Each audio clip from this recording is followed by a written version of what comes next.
what I wanted to know is, in terms of leadership, um, how does that translate for you in making sure people do what you think is absolutely necessary to maintain a level of appropriate health and safety? Going back to what you said when you said you didn't have any deaths down in South Africa, which you're obviously very proud, and I'm sure you should be, and that is definitely to be lauded. Looking at the history of FIFA World Cup and the Olympic Games in terms of their major projects in different territories.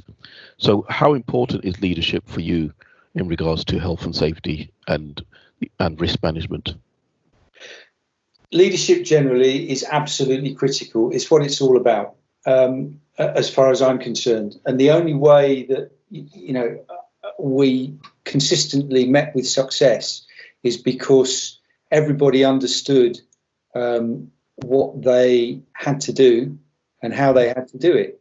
So it's not just leadership is a difficult subject, isn't it? We've all seen huge examples of people who are absolutely terrible, and fantastic examples of people who are just brilliant. I can think of Liverpool this season as being a perfect example of how leadership can transform an organisation and a group of people. I think. Do you take on board? I'm sorry to interrupt, because within the academic circles they talk about a hard and soft approach to leadership, and they talk about major projects for them to get built or for them to be successful, particularly in the early part of the 20th century. They had to apply a hard approach because things needed to get done. Whereas more so now in the sort of 21st century, they talk about the soft approach, looking at it from the human relation and looking at it from the HR perspective, and taking cultural differences and taking on all these other aspects that maybe were overlooked and not considered in say the early part of the 20th century, when they were doing big international industrialized projects, even taking man to the moon in the 60s. So where do you align yourself in terms of your project management or your leadership style? Do you apply a strong, a soft approach or a hard approach, or do you mix and match depending on the environment, the culture, the language, and any other sort of aspect that you think will determine that the project should be done within time, within budget, without any incidents? Okay. The first and most important thing, as far as I'm concerned, is that there has to be respect both ways, and the less respect there is, the harder the approach has to be.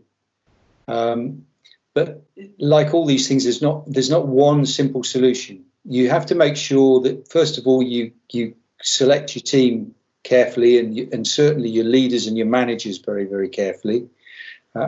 Somebody asked me a few years ago how it was that we did as well as we did in different countries all over the world, delivering what we did. And I made a flippant comment at the time, but I said I surround myself with good people. And that is the honest truth, though. If I analyse it, if you don't have a good team around you that you can trust, and that there is, then there is a certain level of mutual respect, you're never going to win. Because in our industry generally, there are always massive time constraints. You haven't got time to mess about and argue and whatever. You've got to get on and do the work. And that means that you have to have a framework.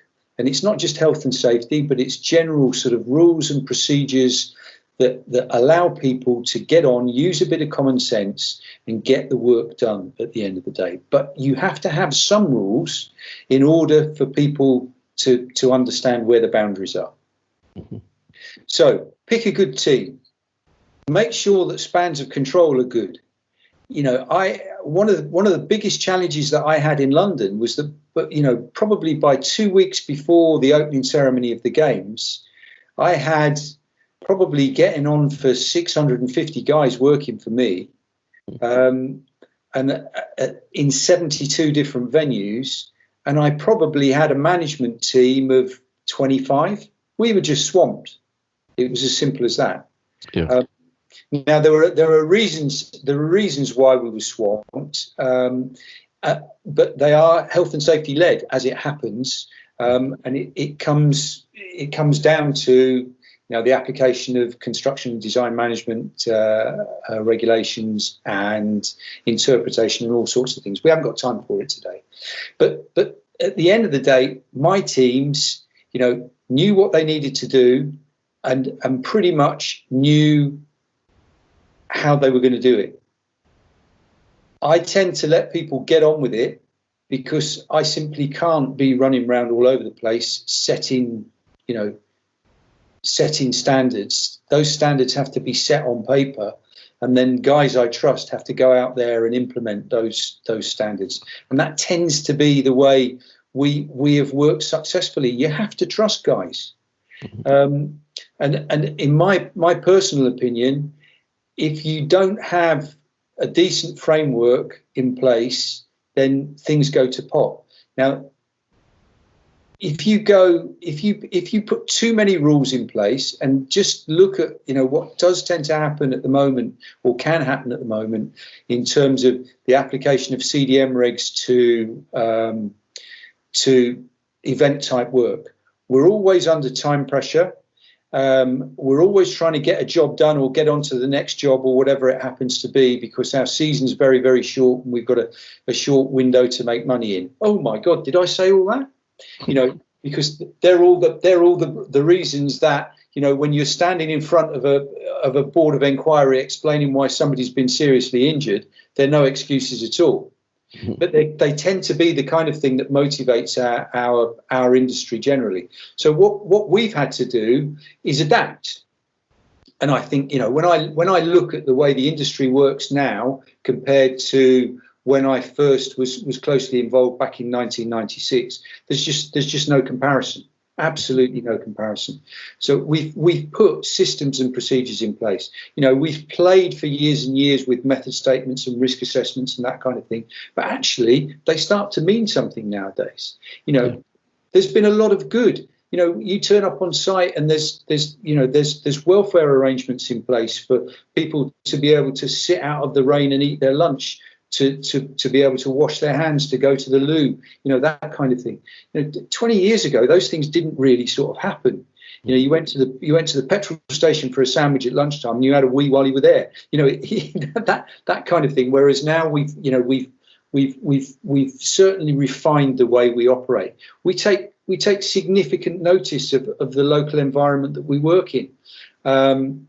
I was fortunate enough to be involved in the Chelsea Flower Show for a number of years, but back in the sort of early 2000s, we were starting work at sort of 7:30 in the morning, and the phones started to ring at 25 to 8 because beepers were going on forklift trucks, and local residents were unhappy about the noise and that kind of thing. If you go to Chelsea to build, unfortunately, we've just missed it by a couple of weeks now this year, but hopefully it'll be back next year. Mm-hmm. All the plant and machinery all operate with white noise beepers instead of the high volume things. Nobody is allowed to start work or even be on site before 7:30 in the morning. They have rules for light pollution if you end up working at night, so that the local environment, the wildlife, and the residents are not affected by loads and loads of industrial sort of arc lights all over the place. They're all massive developments in the way in which our industry has changed in the last sort of 20 years, and it will continue to do that. But it will continue to do that based on a recognition by the people who have got leadership and management responsibilities, and recognition by the people who have got health and safety responsibilities, to ensure that we do what we can, and that that what we can do is appropriate. And I think that's the big thing. It makes for occasionally a quite uncomfortable feeling that you are, that it almost feels like there are more people that want you not to succeed than to actually succeed. But that's not necessarily the case. And I mentioned to you earlier when we were talking yesterday about a situation that we found ourselves in at London 2012, where a construction company was appointed as the oh Christ, I'm lost for words now. They were the sort of the coordinating management team for the whole of the overlay works for London 2012. It wasn't GL, was it? No. It was a company called ISG. Okay. Oh yes, yeah. Yeah. I know who they are. Yeah, they were the principal contractor, effectively. So they set the rules and standards. Yeah. So ISG had a set of rules and standards that said that you needed to wear 5 points of PPE when you were working on one of their sites. So if you happened to be laying carpet inside a tent, you had to wear 5 points of PPE because everybody had to wear it. But the application of PPE is the last measure in terms of mitigating risk in health and safety. Communal measures are the important thing, but these guys, that was their company policy, so we all did it.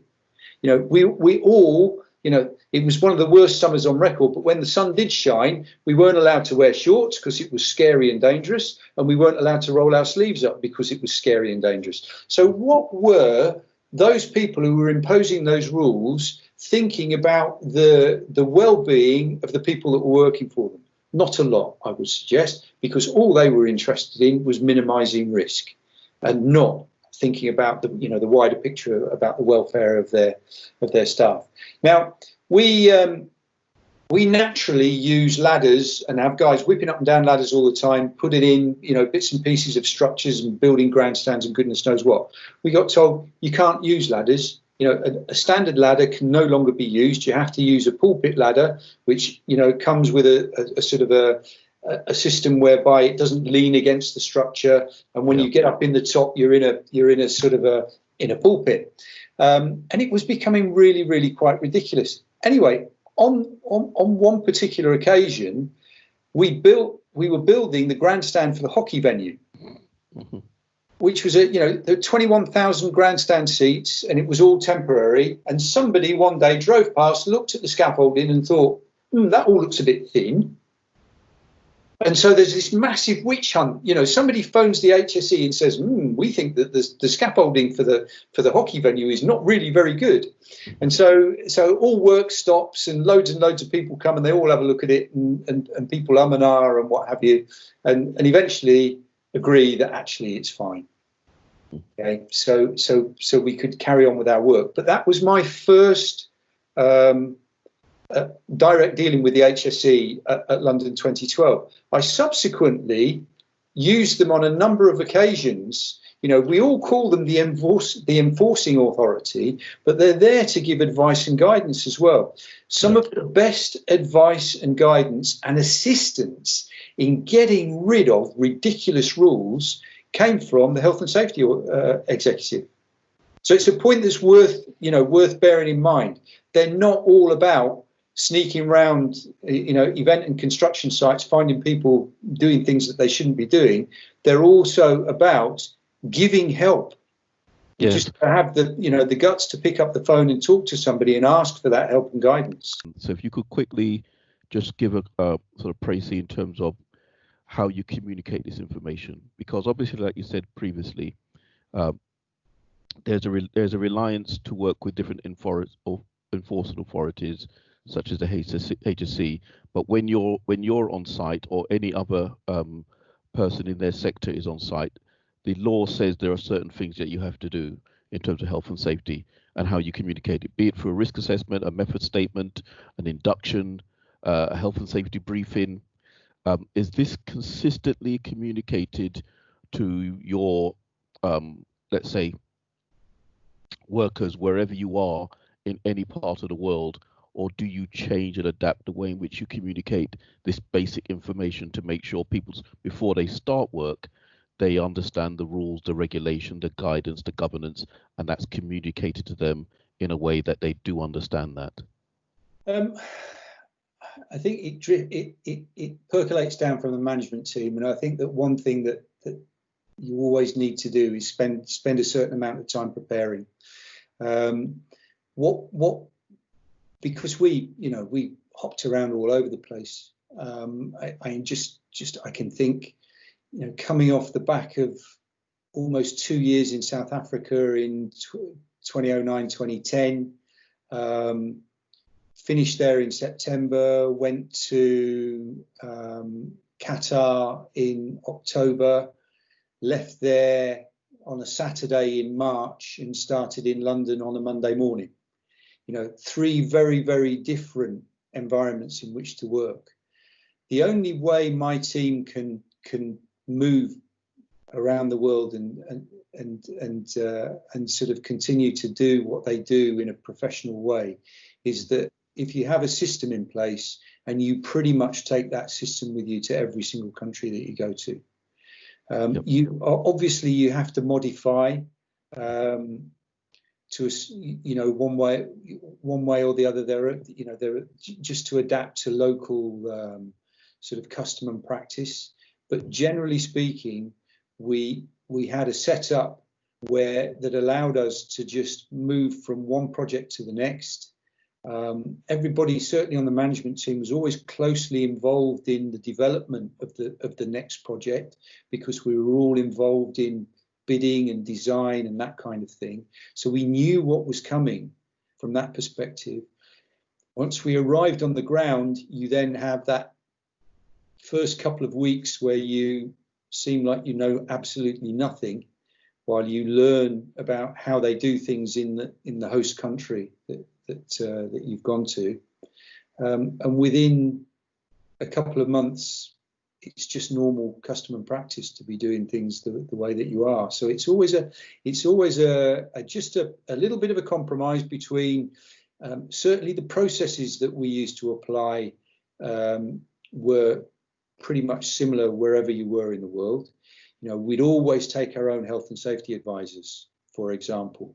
We'd always start off applying a standard of health and safety based on UK and European rules.